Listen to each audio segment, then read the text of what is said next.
This conference will now be recorded.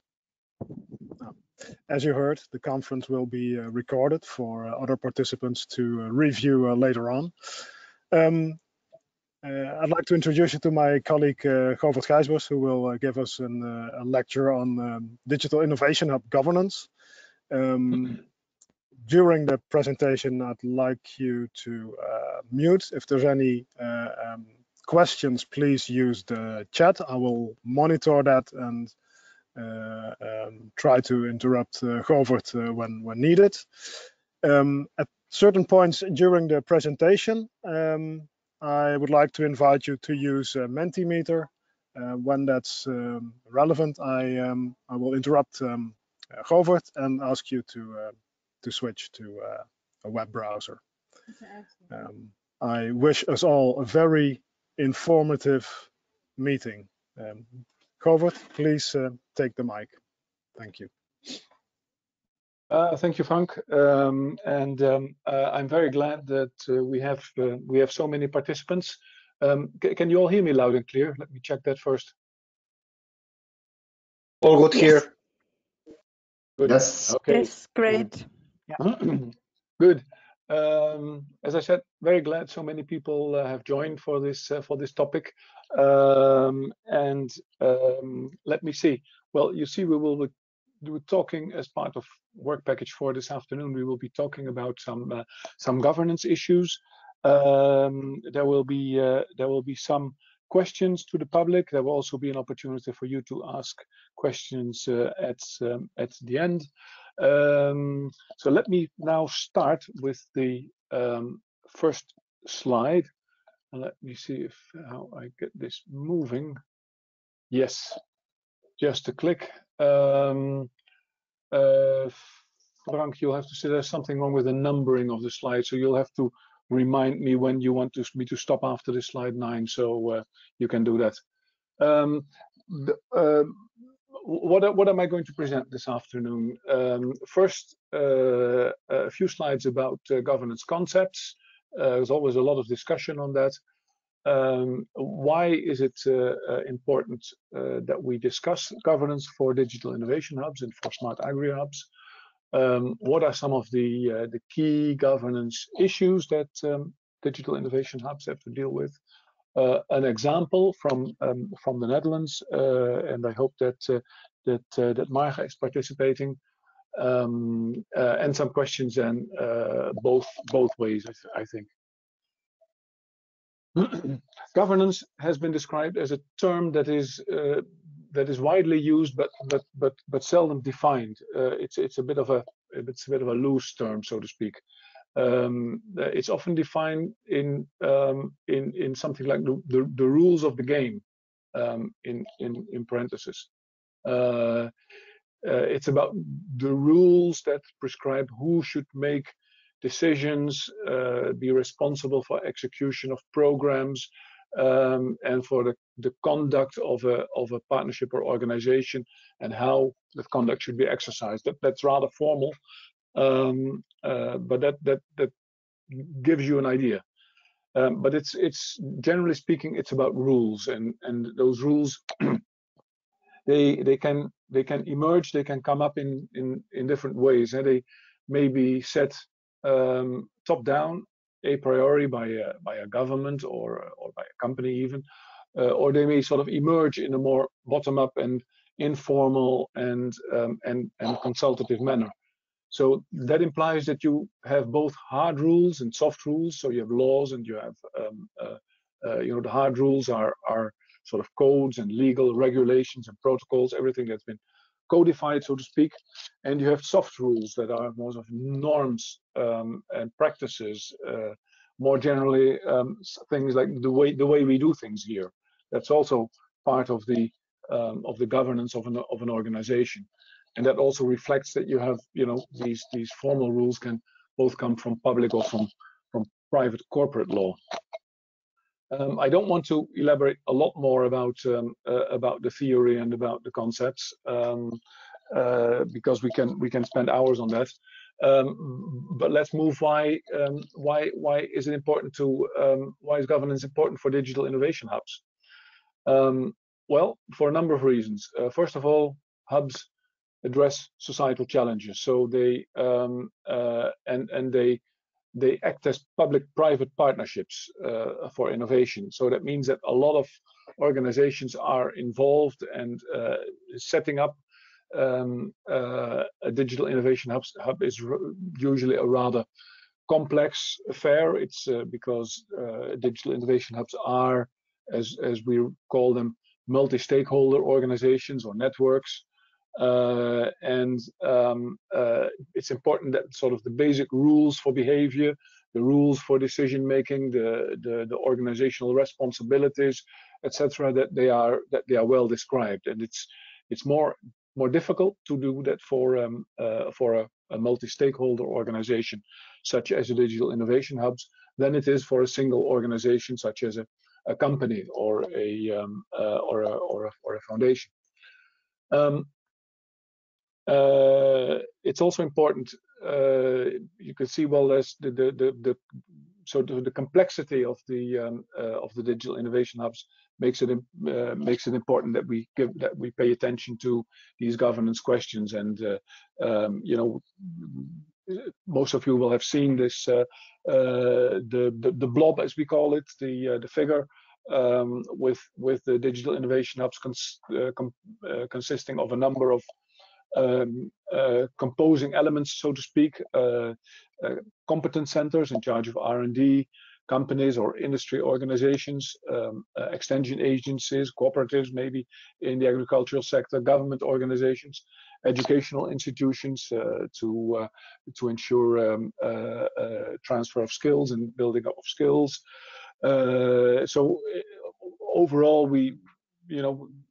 there is a digital innovation hubs have a sort of a core group, a core consortium, so to speak, and a much broader network. So it's a rather complex setup, and especially for agri-hubs and for smart agri-hubs. What is interesting is that in agriculture we have a very long tradition of working together in stakeholder partnerships that we can actually build on. You know, there are cooperatives in many countries, water management associations, for example, for irrigation or for drainage. There's organizations that deal with land rights, etc. And also we see that smart agri-hubs, they address societal issues, big challenges, societal challenges, food security, sustainability, climate change. So it's important that we organize that well. And of course, smart agri-hubs address complex agricultural innovation issues, and they aim to cover a large part of what we call the innovation chain, from low to high level TRL, so from more fundamental to more applied types of research and innovation. Smart agri-hubs are public-private partnerships in many cases, and they're often networks, which poses specific governance questions. And we have to deal in many cases with multi-level types of issues. So we have local issues, we have regional, national, even international issues, where we, for example, in the case of the Smart Agri project, we deal with technology transfer, technology development across borders and across countries. And of course, there's a wide range of different agri-ecosystems involved. So all of these complexities make it important that we pay attention to these governance issues. It's very important that in such a network of different types of partners, that we start thinking about sharing both the risks and the benefits. So we have to find ways of sharing risks and benefits. Otherwise, the digital innovation hub, the Smart Agri Hub, will not work. So for public and private stakeholders that have different interests, and we need to ensure that we align the risks for all of these participants. So we need to identify different risks, and we have to make sure that different participants in the agricultural innovation hub deal with these risks, and we have different types of risks. You know, technological risks, things that we develop, technology that we develop may not work. There's business model risks. There may not be a viable business model for this technology or for this solution. And there's a financial risk, of course. The business model looks good, but it's too expensive, or there are other problems. Risk management strategies need to be developed as part of the governance. In many cases, what we see is there's a public and a private element, and we need to ensure that there's public support for the public element, because the private part is the private elements of the Innovation Hub work can often be covered by cost recovery or by more commercial type of services, but the basic funding, which is sort of public, needs to be ensured.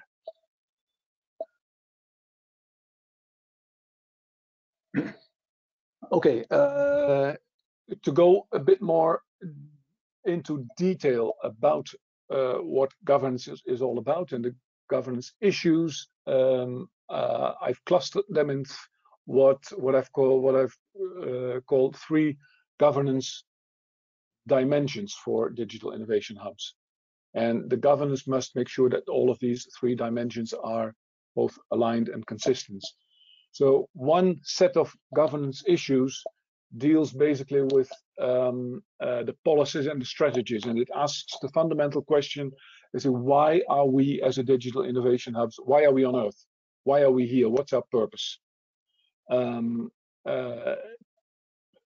Important, because if you don't have that right, then there's no raison d'être. There's no reason to be there. Second, and then on the bottom right, there's more like the internal governance issues, and that has to deal with the sort of the legal issues, the organization and management issues. So how is the Digital Innovation Hub organized?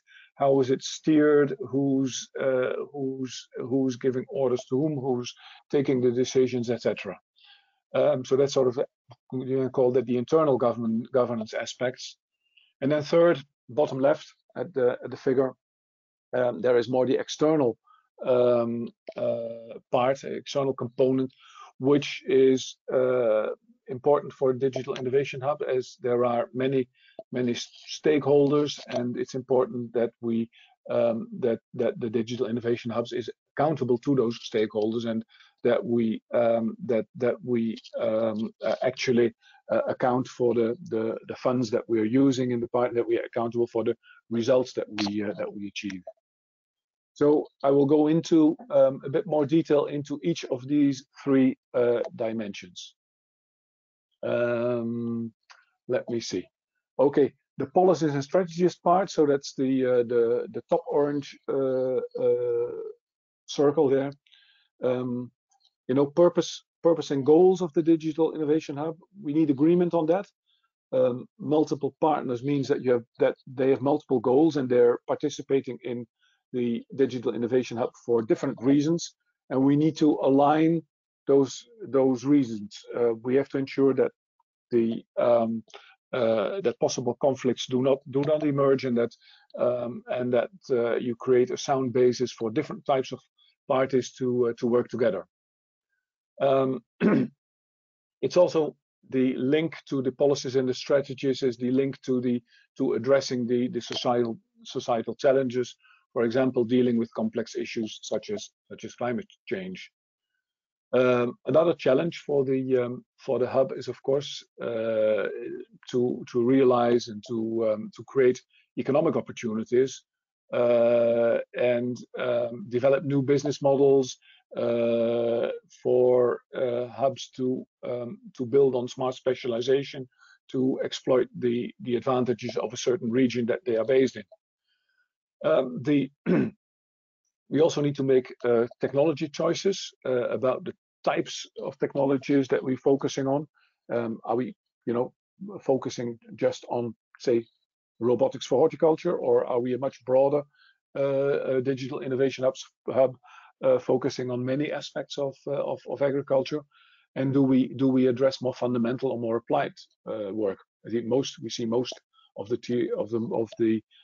digital innovation hubs are working on sort of level TRL level 5 to 7. And we need to think about the basic capacities and skills, to ensure that the digital innovation hub remains effective in the long run.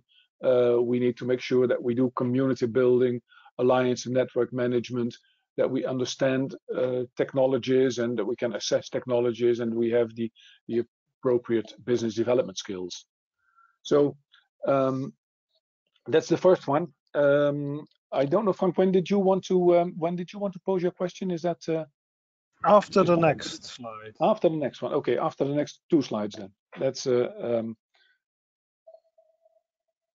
Let's talk now then about the bottom right circle here. 2 slides on that: the legal, the decision making, and the organization and management issues. So governance, and then it's often talk of referred to as a concept called corporate governance. That's what this is sort of similar to. The legal form of the Digital Innovation Hub. The Digital Innovation Hub may start as a sort of an informal consortium based on a memorandum of understanding, but it could evolve into a foundation or a public or a private company, or other types. So that very much depends on the country and on the possibilities there. Has to do with national laws and regulations. Some countries, for example, have not-for-profit types of companies, others don't. And there's a lot of it's interesting to look at this over time, because it's often advisable sort of to start small and to develop the governance system as needed over time. We have some legal issues also that we have to deal with. It's taxes and liabilities. Sometimes organizations need to pay taxes. Sometimes they can be tax exempt. Ownership of IPR is very important because of the you have multiple organizations, and who's the owner of the IPR? If the hub is not a legal personality, it's got to be one of the founding partners. And similar data ownership and management is an issue. And I think Christina told me that there will be a future webinar on the issues of data ownership and ethics, if I'm not mistaken. So that topic will be addressed in the near future. And then, of course, it's about governance structure and mechanisms, what we call. It's about the basic decision making. It's the day-to-day management of the hub. There may be a management board, a supervisory board, or a steering group or a steering committee, and there may be a technical advisory group. That all very much depends on the practices in the country and what is needed for your specific digital innovation hub. That was the first slide on this one, and the second slide continues here. Then there are next to the decision-making responsibilities, there are organizational issues. How are we going to organize the hub in units, departments, teams, fixed or flexible? We have to make sure that there's transparency in decision making, and we have to agree on financial contributions of the different partners for the different types of activities. In addition, what we've come across in a number of digital innovation hubs is an issue related to personnel, which is that many oftentimes staff are seconded to the digital innovation hub, but they still belong to their original parent organization. So that means that you have staff from different types of organizations working together with different rules and regulations, and maybe salary scales and whatever. So that's something that needs to be well, you can probably not address this. It's something that you have to deal with. And then there is, of course, the question of alliance management, which I've already mentioned. digital innovation hubs are multi-partner organizations, and these partners have both, conflict and sometimes different interests, and everything needs to be aligned so that the digital innovation hubs advances in a productive and effective manner. And it has to do with centralized or decentralized decision making as well. And finally, the last point on this, the location is sometimes an issue. We, most cases, the digital innovation hub has a physical location in a region. That's also the original idea of the European Commission, which started this discussion, that it'll be a one-stop shop in a region, serving the needs of companies, SMEs mainly, in a region. But it can also be increasingly that there are virtual elements to it, and that's important. Frank. Yes, thank you for reminding that. We have one question from Peter Paré, and that's: entrepreneurs are naturally working with regular adaptation of goals. So how to fix goals for entrepreneurial DIHs? Do you have any view on that? Yeah, I think that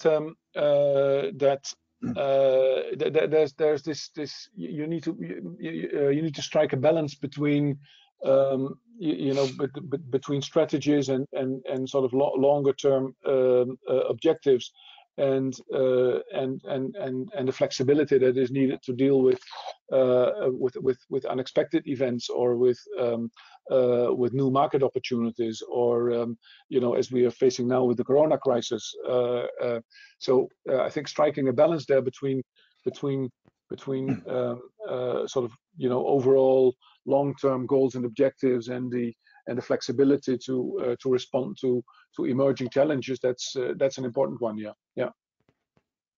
Yeah, so multi-actor decision making affects the agility of a digital innovation hub. It could well be, yeah. Yeah. Govert, can you allow me to share my screen? Yes. Okay, that's nice. Share. All right. I have a question for the audience, and that is to visit menti.com and using code 223657. On your phone, huh? Any browser would do.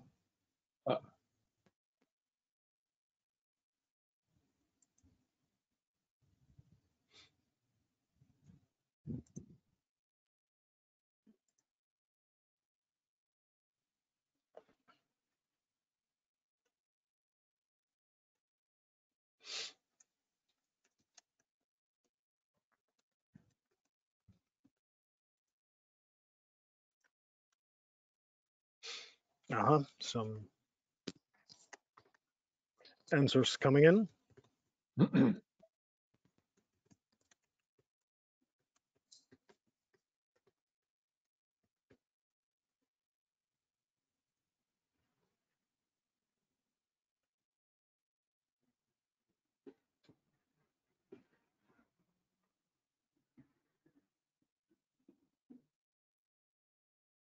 So it's interesting to see that we have all type of legal arrangements with, as expected, some prevalence for the consortium agreement.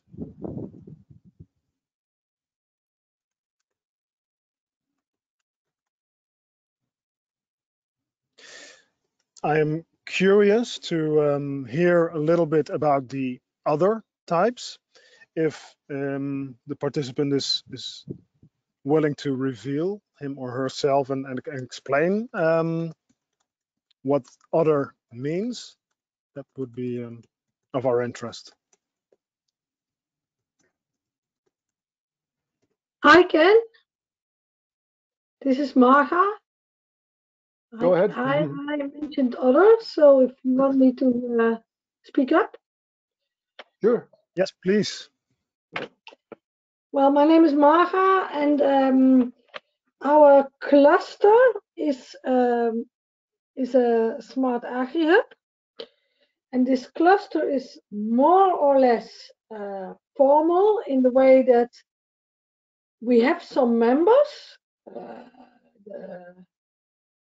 governmental members like the province and municipalities, and like knowledge institutes, they don't have to pay to be a member, and some larger companies, but we work for everyone within the cluster. So within our sector in our region, which is the sector of horticulture in the region of the south of South Holland.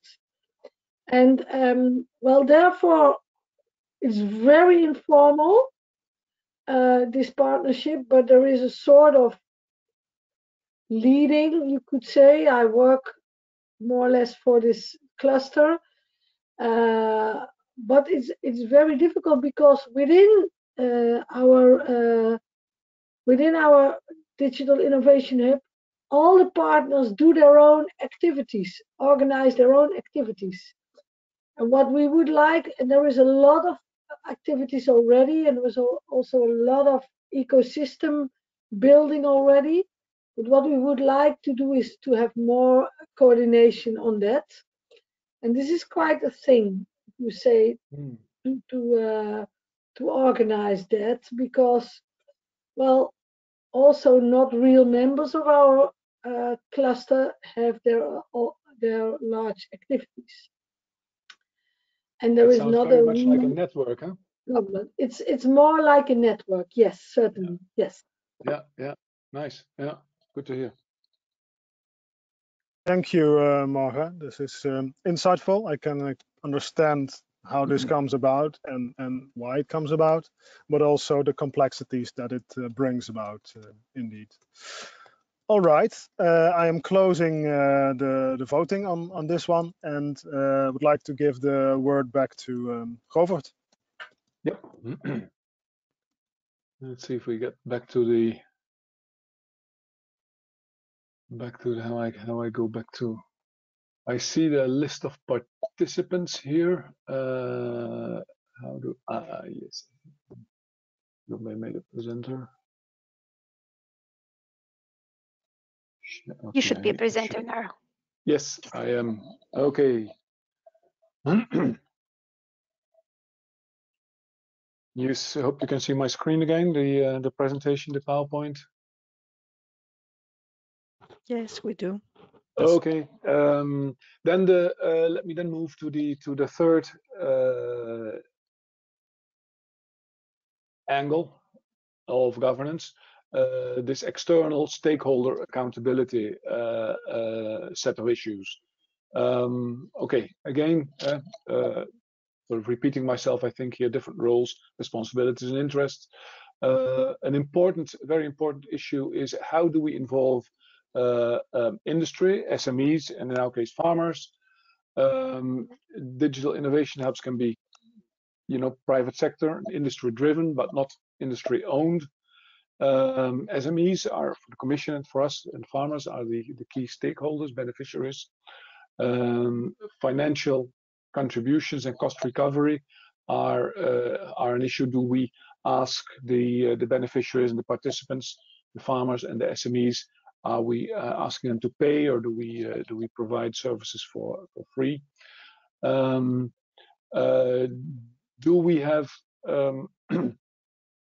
for example, do we use a membership model? Some digital innovations hub do, and they then sometimes they have different types of members, different classes of membership, with different contributions and different financial contributions also, but also with different rights and responsibilities. So that's an issue that you may have to think about, whether you want to go into the direction of a membership model. And an issue is, of course, here the involvement of R&D organizations and universities. They're sometimes the starting point of the digital innovation hubs. They can be coordinators of the hub. They also play the role of competence centers with specific technical capabilities, and they may also, in addition, provide research infrastructure, labs, and field stations for experiments. So again, here you need to think about the different roles and responsibilities of these stakeholders. And next to that, many digital innovation hubs also involve education and training institutes, vocational training often, and we need to distinguish the skills development for the digital innovation hub itself, how you build up a capable set of people to help the SMEs, and you need to think about what new skills farmers and SME personnel are needing, and how vocational schools and training institutions can be involved. And a specific issue that has been raised in other hubs is the issue of that many sectors, also in agriculture, we deal with an aging workforce, and that is really a challenge, to get how to attract young people, how to make sure that older people can continue to do their work. So involvement of education and training that's another important stakeholder group. And finally, the involvement of governments, different types of government, different levels of governance. The initiator, governance can also be the initiator, the starting point of the digital innovation hubs. An important role is for them to provide the core funding, the basic funding for the public functions that will where cost recovery is difficult. Of course, we also see often that we have different governance departments with different stakes and different ideas and different objectives about what the digital innovation hub should do. That also needs to be aligned, and we need to deal with governance at different levels. And I have a few slides on that next. But I think, Frank, you had another question also to pose. Huh? Yes, indeed. So I saw some people already went there. If you can go to menti.com, code 223657, and we're asking you, how strong would you relate your relation of your digital innovation hub with these actor types?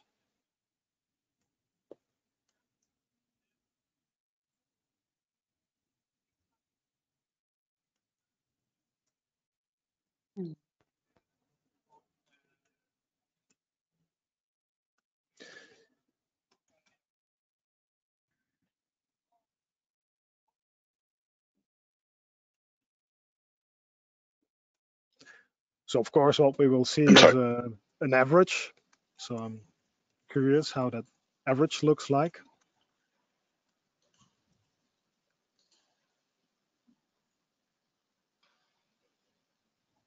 Of course, strongly agrees means strong, right? Yeah, I should have phrased that a little bit better. Thank you for correcting me.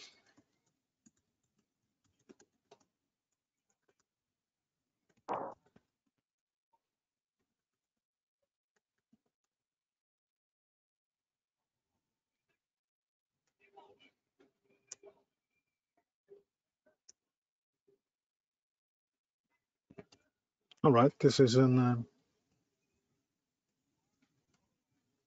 interesting profile.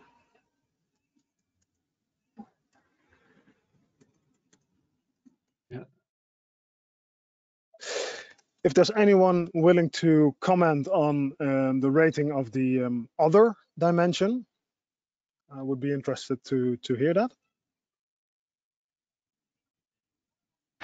So, Dolores Ordóñez, we represented the Digital Innovation Hub of the Balearic Islands. So our Digital Innovation Hub is on agricultural and also on tourism, since tourism is the main activity of our islands, and it's aligned with the Smart Specialization strategy. So we put together both sectors. Oh, okay. Yeah. So if you have multiple purposes or multiple domains, then there would be a whole new ecosystem which you have to align to. All right. Thank you. Back Nice. to you, We have Govert. almost 40 votes here. Yeah.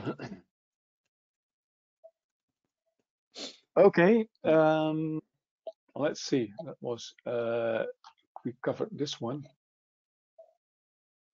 Oh yes, I was going to talk about the multi-level governance, and of course, in sort of 5 years ago, when we first started to talk about digital innovation hubs, we were basically thinking, well, there's one digital innovation hub per region, and that's it.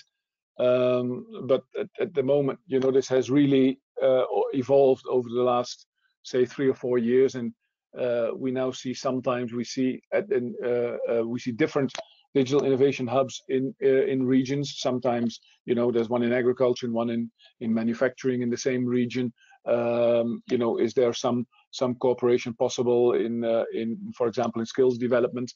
You know, issues like IPR, can they be dealt with between different types of digital innovation hubs? So we sometimes see sort of regional digital innovation hub networks emerging.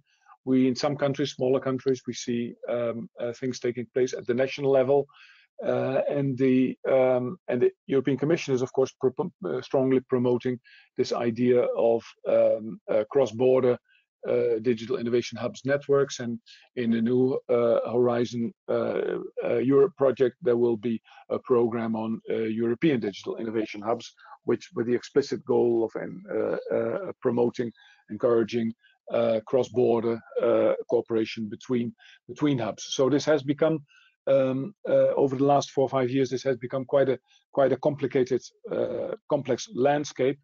And what you see here, and this little picture is, of course, from one of our manufacturing project with the factories here at the bottom. So I didn't have time to change those to farmers' fields and experiment stations. But you will understand here that we sort of the gray level at the bottom, we have the local level where the regional action is sort of taking place. We may have regional networks, national platforms, international organizations like innovation actions such as SmartAgriHubs, support actions, but also bilateral collaborations between organizations. So that makes it a lot more complicated. And all I want to say at this point, really, it depends on the whether you have or whether you need a national platform. Depends on a number of issues. Depends on the size of the country. Depends on how it's all set up. So that, you know, it adds to the complexity.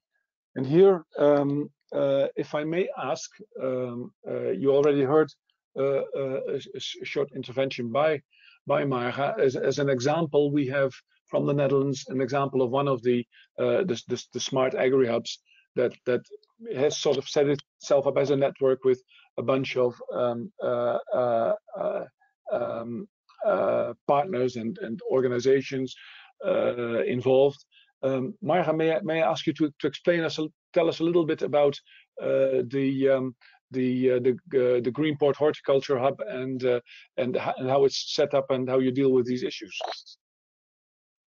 Yes, thank you, Govert. I will try, because I made this for our own, well, get more well known who we are, what we are. But of course, it's in Dutch. But some of you will recognize some of the mentioned names, like, for example, if you see at the right up, I followed the other competence centers, for example, and those are, of course, the Technical University of Delft, and you are TNO, because you are in our region and we do a lot of work with you together.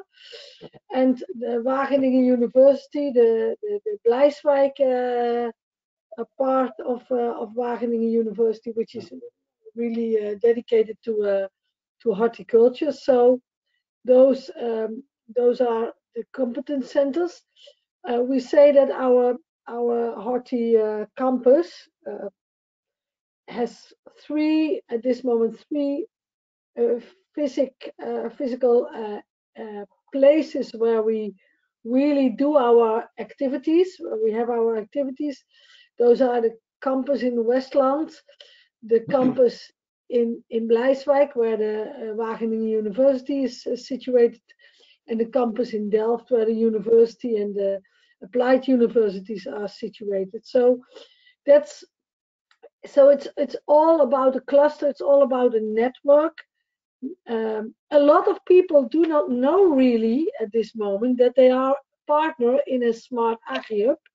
That is one of the activities I'm busy with, to tell them that they are, and that I would like to coordinate all the activities we are doing. Like, well, we should have tomorrow and Friday a big meeting about robo-crops, for example, in the campus Westland. Of course, it's not organized now. It will be in autumn.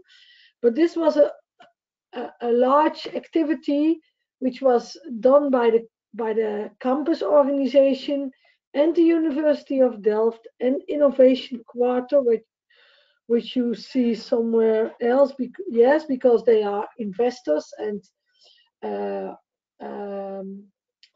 they are active on support on startups and scale-ups.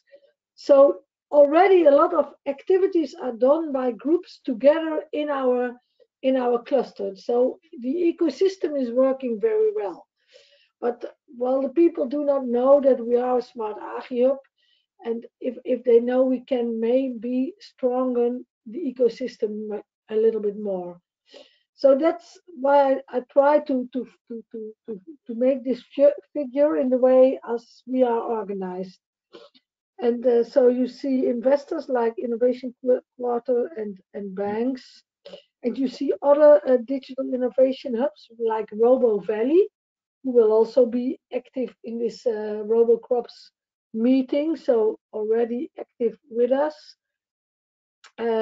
You see the large companies, which are just a few of them, of course, and also advisories who are already active in this field. Berenschot, for example, which is a large consultancy and advice organization. They are active because they saw some years ago that digitalization of horticulture will become very important.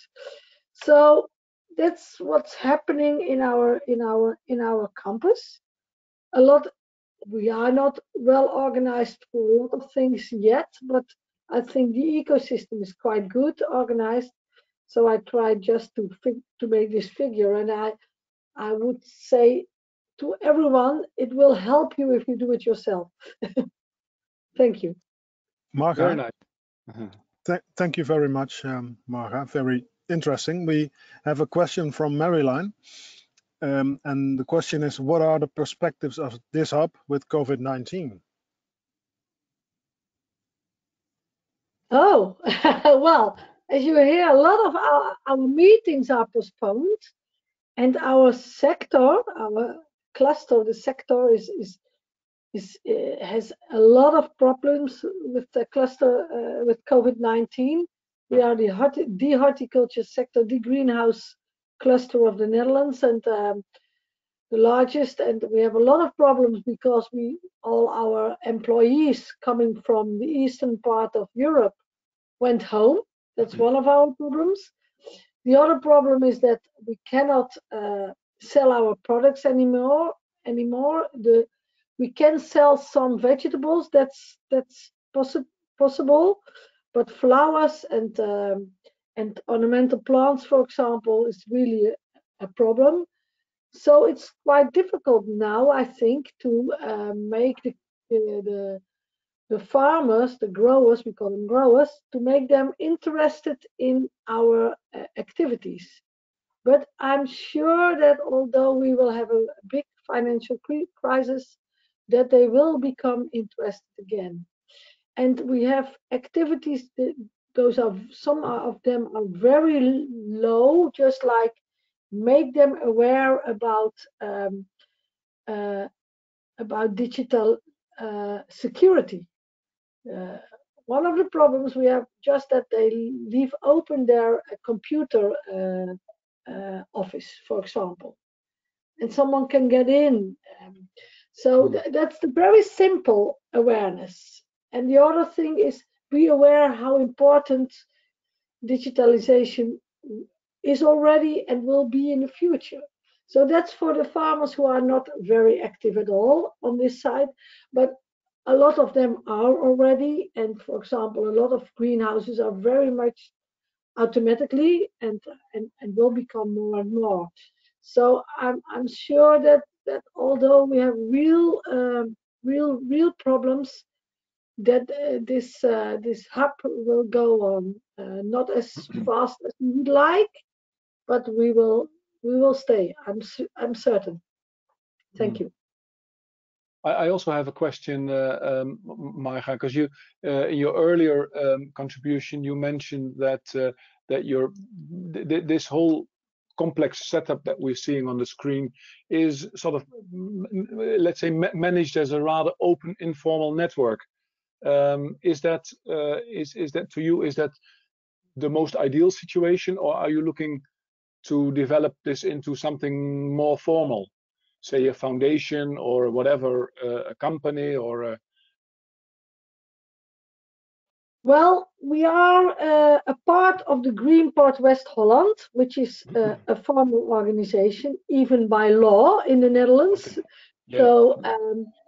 Yeah. So this is my formal background, but the activities of this organization are mostly really informal.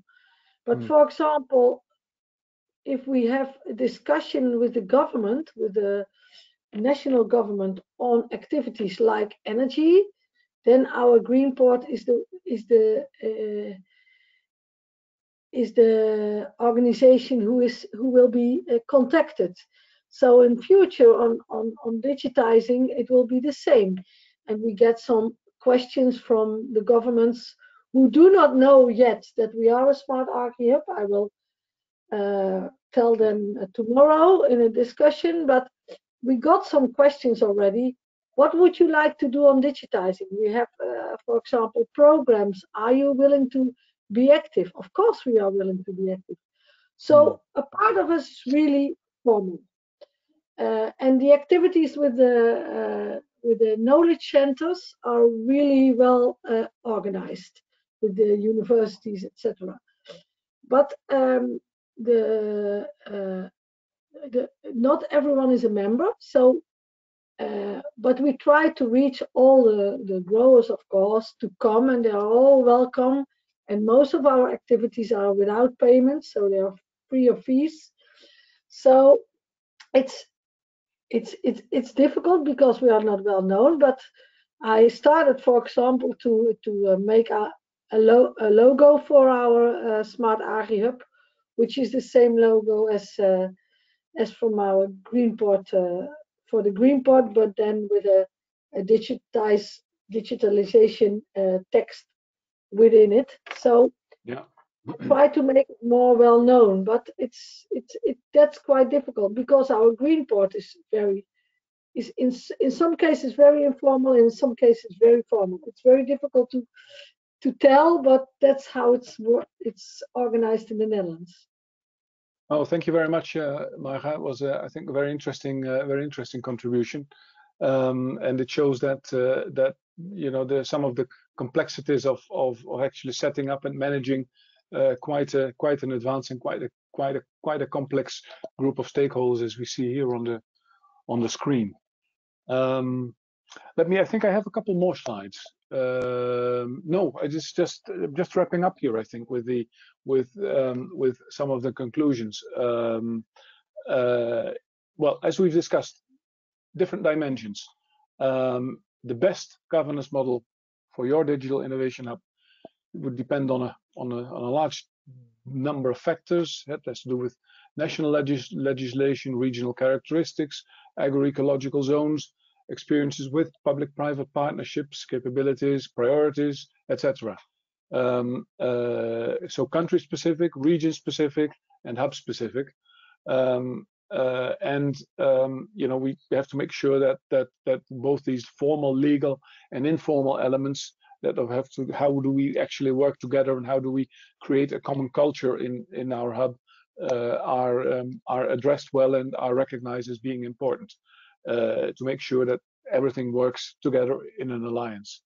And perhaps I think, you know, it's important to start small, maybe as a consortium, and if needed, if necessary, formalize those arrangements. Well, we have already addressed some of the questions here. Do you, Frank, did you have any other questions? I think so. Eh? Indeed, if you can share. Yep. Yeah. So in the previous question, I asked you to indicate the current legal arrangement, and now I'm asking you about the ideal legal arrangement.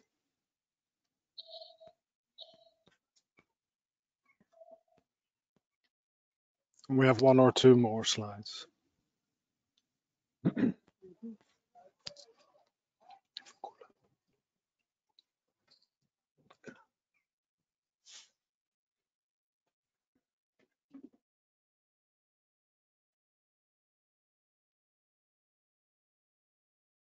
Lots of people are scoring.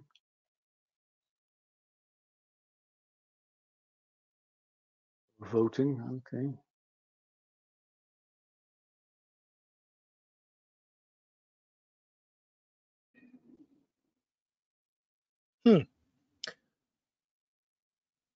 Based on a partial set of the responses, there seems to be a preference for consortium agreements and foundation type of organization. Yeah. Whereas in the previous results, it was much more, well, kind of equally spread.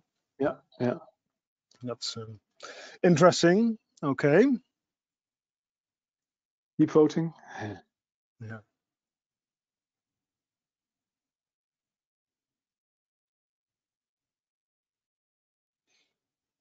I'm curious. Well, I have a tendency to look to deviations from the normal, but so there was at least one person indicating to prefer none as a legal arrangement for the Digital Innovation Hub. Does this person want to come forward and explain why?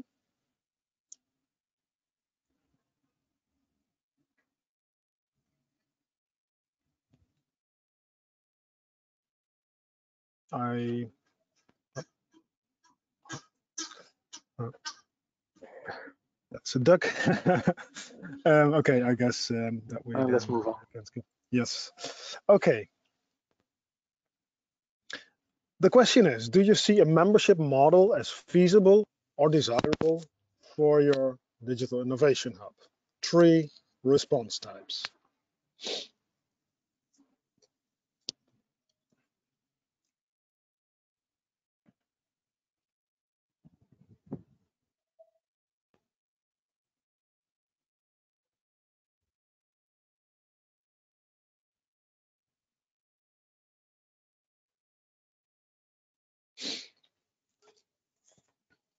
There is some agreement. That's interesting. While others are voting, do people who voted for no care to explain? I'm interested to learn your rationale on that.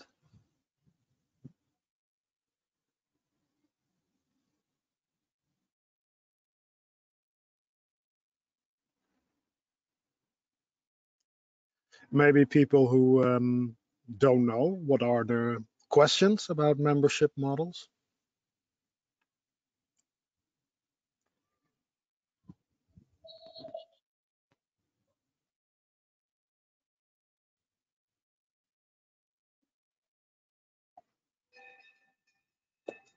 Anyone want to explain about the choice for don't know or no? Or no? Well, then I thank you for your responses.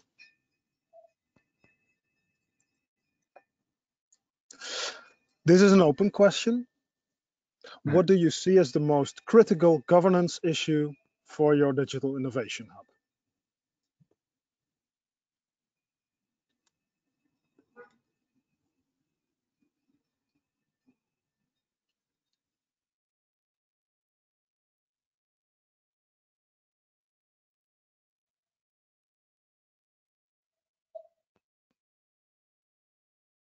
Maybe in the meantime, I saw one question from the chat on which maybe Govert can reply while we are voting here. Yes. Yeah. So one of the questions for the membership model was who would be the members, Govert. So our cluster members are already members of the cluster and other initiatives. So who would be the members of the Digital Innovation Hub? Okay, I think there's there are a number of different possibilities. I think what you often see is a sort of a core consortium that would be members, but you can have individual farmers, companies, or local producer associations as members as well. And in some Digital Innovation Hub, they have sort of set up a system with different classes of members, whereas sort of class 1 members, they pay a fairly high contribution, but they then also can be part, for example, of the board and determine some of the priorities for research and technology development. And for example, for individual farmers or for small companies, for SMEs, there is a possibility to join as a sort of a class 2 or 3 member, where they have to make very little financial contributions. They also have fewer rights, but they still benefit from being a member and from receiving support on the technologies. So I think in principle we should then aim for a membership that is as broadly based as possible, with some members, as the saying went in Animal Farm, some members being more equal than others probably. So different rights and responsibilities, I think, for different types of members, but casting that as widely as possible. Are there any other questions?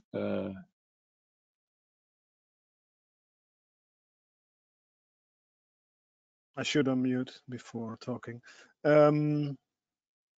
Yeah, while showing my screen, I haven't been able to follow the chat, and it's almost 3 o'clock.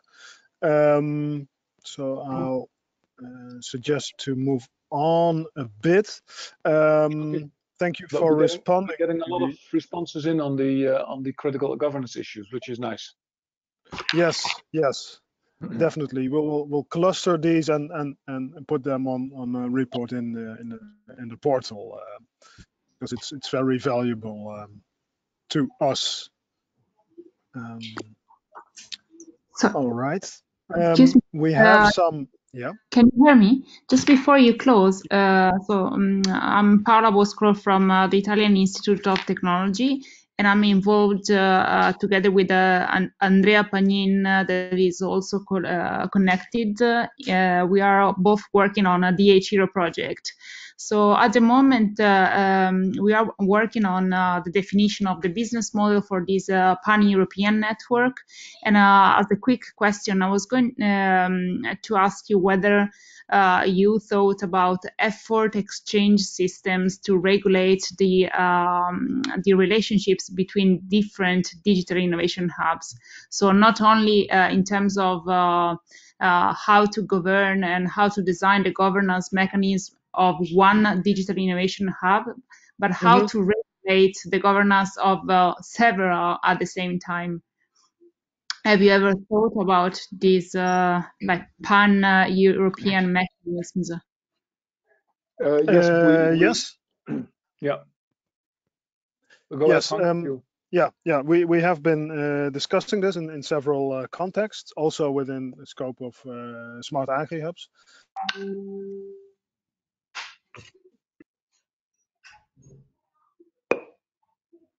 But it's not a minor topic. So I propose to get in touch on that offline.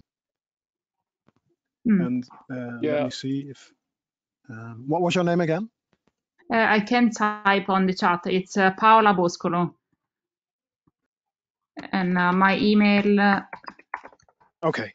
Yeah, if you can type that in the chat, then I can retrieve that. Yeah, because we're working on a number of pan-European projects that are. I'd like to briefly highlight. Yeah, and the following one is the one of my colleague. Yeah.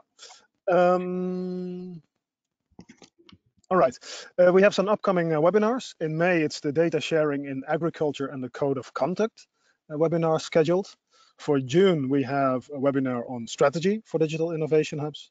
In July, we have one on ecosystem and needs assessment. We did that already today a little bit, an introduction to that. September, probably late September, introduction to the maturity tool for the digital innovation hubs, which we're currently implementing and launching soon. October, we have the farmer-centric innovation, which is an outcome of one of the previous webinars. And November, business models for digital innovation hubs, and closing of the year with peer review mechanism in.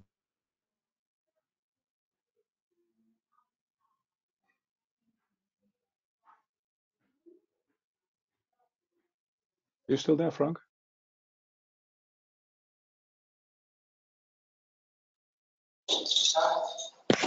I suppose Frank is gone. I think we've lost Frank. We don't hear Frank anymore. What's going on? Oh, I don't know. Okay.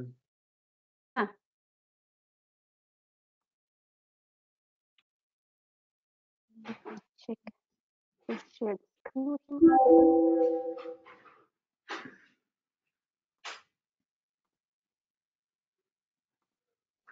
I think there are some problems. Shall we close the session by thanking all of you very much for participation and extending the invitation to you that if you have any specific questions, follow-up, would like to discuss things, that suggest you to either email me or Frank or Christina, and we will try to answer your questions.